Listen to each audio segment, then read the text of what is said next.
नमस्कार, just India news में स्वागत है आपका। मैं हूं आपके साथ रमेश शर्मा। खबरों की ओर करने से पहले नजर डालेंगे अभी तक की हेडलाइंस।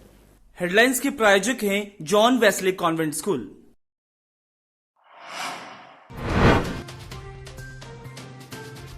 24,500 के पार पहुंचा कोरोना संक्रमितों का आंकड़ा। 24 घंटे में 57 लोगों की गई जान। हरियाणा में 272 पहुंची पॉजिटिव मरीजों की संख्या।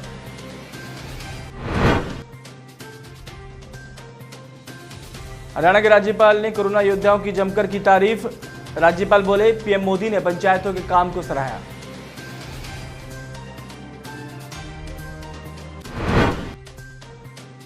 हरियाणा सरकार ने लॉन्च की जन सहायक ऐप। राशन, मूवमेंट पास और स्वास्थ्य से जुड़ी जानकारी उपलब्ध।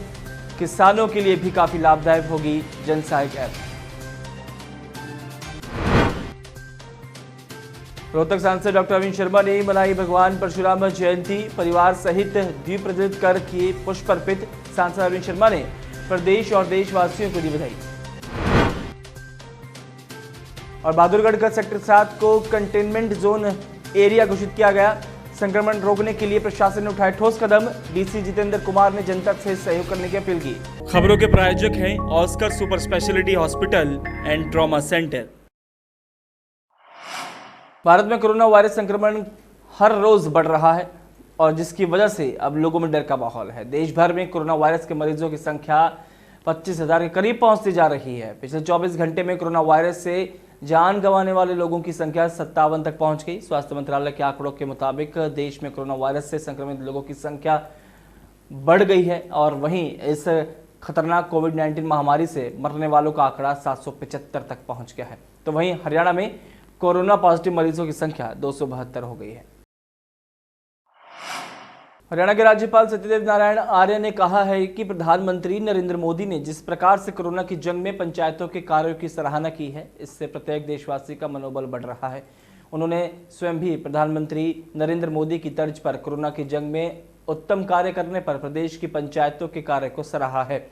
राज्यपाल आर्य ने कहा कि हरियाणा में स्वास्थ्य विभाग के डॉक्टर्स, स्वास्थ्यकर्मी, पुलिस, बिजली, खाद्य आपूर्ति विभाग के कर्मचारियों के साथ साथ सफाई कर्मियों और सभी विभागों के श्रेष्ठ कार्यों की बदौलत ही कोरोना की स्थिति पूरी तरह से नियंत्रण में है।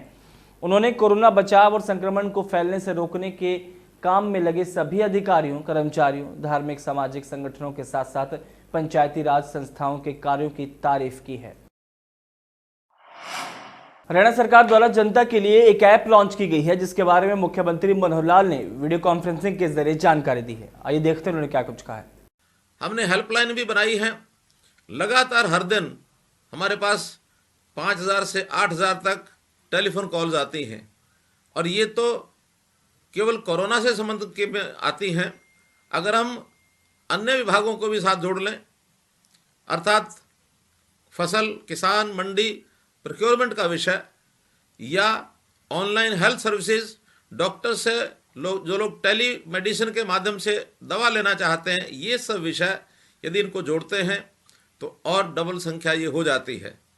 अब इन सब चीज़ों को एक साथ एक जगह पर लाकर और एक सुविधा ऐसी दी जाए ताकि किसी को भी किसी चीज़ की आवश्यकता हो तो हम एक ही क्लिक बटन से अपने मोबाइल के माध्यम से उसको प्राप्त कर सकें।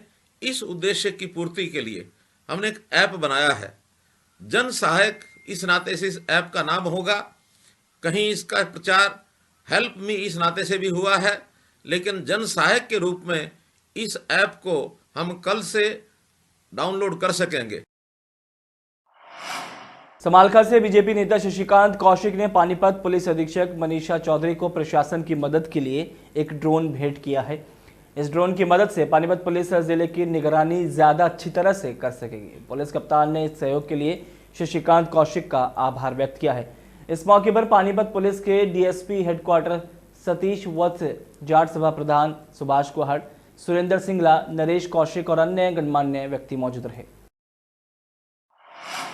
बहादुरगढ़ में सेक्टर 7 निवासी युवक के पिता को कोरोना पॉजिटिव पाए जाने पर जिला प्रशासन की ओर से सेक्टर 7 को कंटेनमेंट जोन घोषित कर दिया गया है।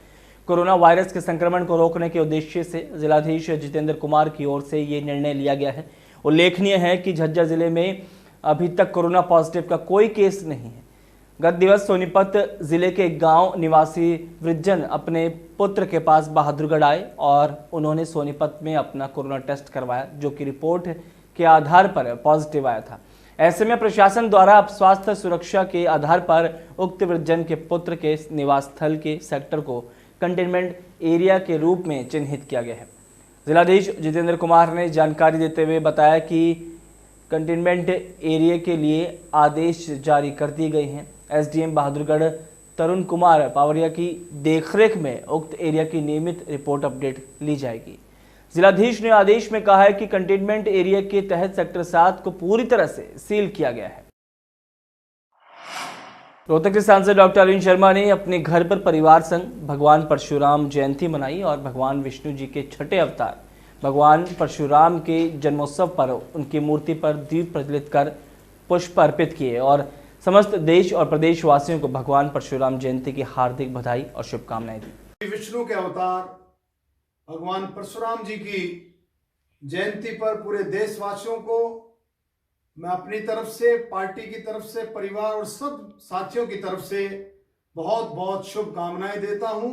आने वाला साल सभी के लिए, किसान, मजदूर, गरीब, नौजवान, दलितों के लिए, बैकवर्ड भाइयों के लिए, कर्मचारी, व्यापारियों के लिए, बुजुर्गों के लिए, हमारी माताएं बहनों के लिए आने वाला साल बहुत बहुत मंगलकारी हो। जय हिंद, भारत माता की जय।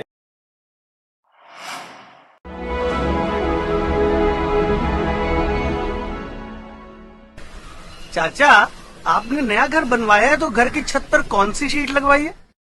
बेटा, मैंने अपने घर की छत पर एशियन शीट लगवाई है, क्योंकि वो कभी न मिटने वाले ओरिजिनल निशान की चादरें हैं। साथ में ISI का चिन्ह, 5 साल की वारंटी के साथ साथ पैसों का सही मूल्य देने वाली वही इकलौती शीट्स हैं। क्योंकि नाम नहीं, पहचान जरूरी है।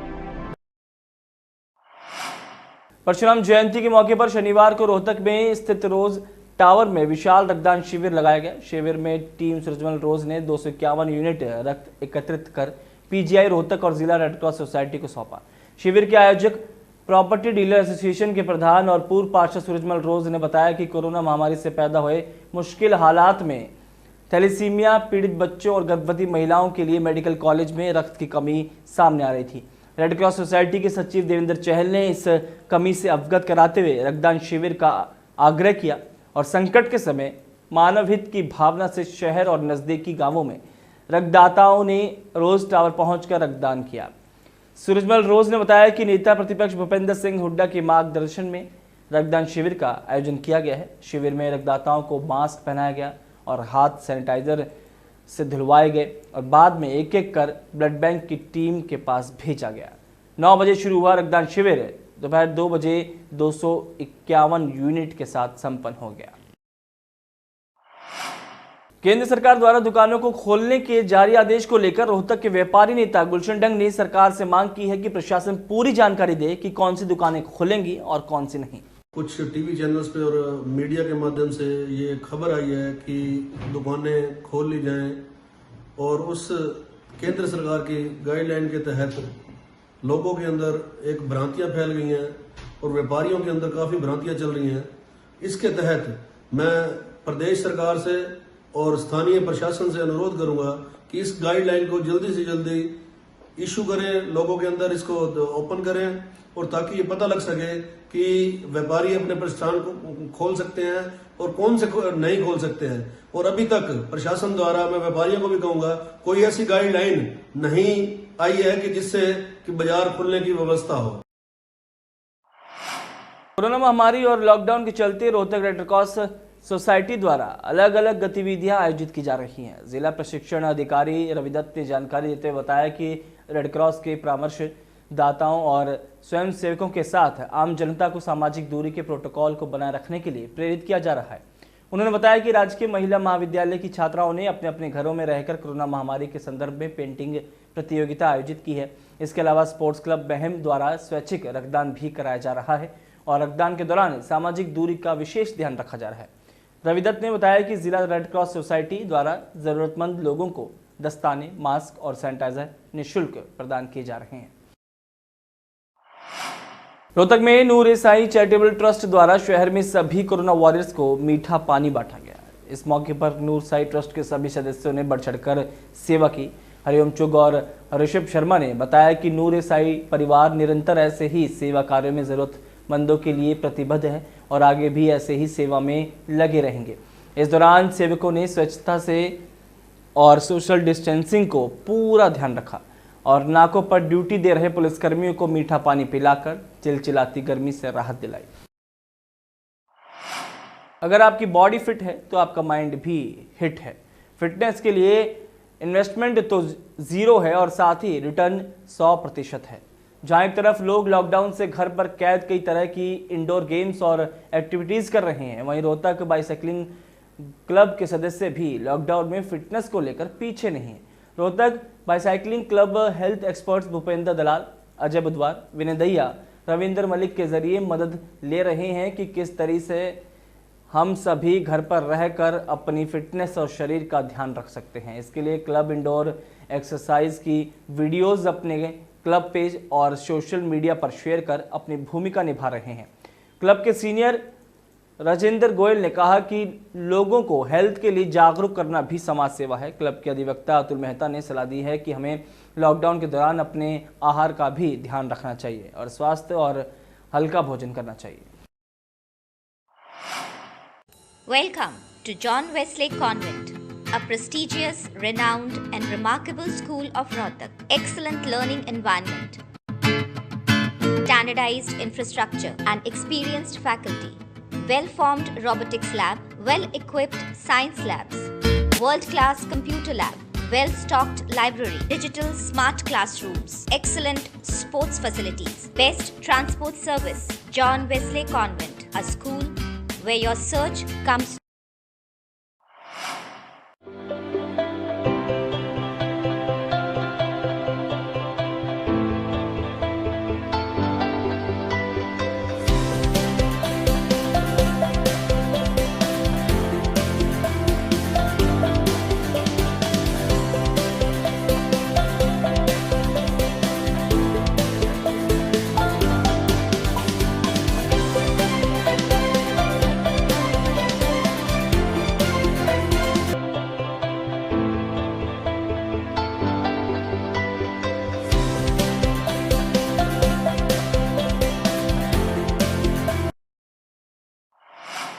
इस बुलेटिन फ्लाइट नहीं दीजिए इजाजत। नमस्कार।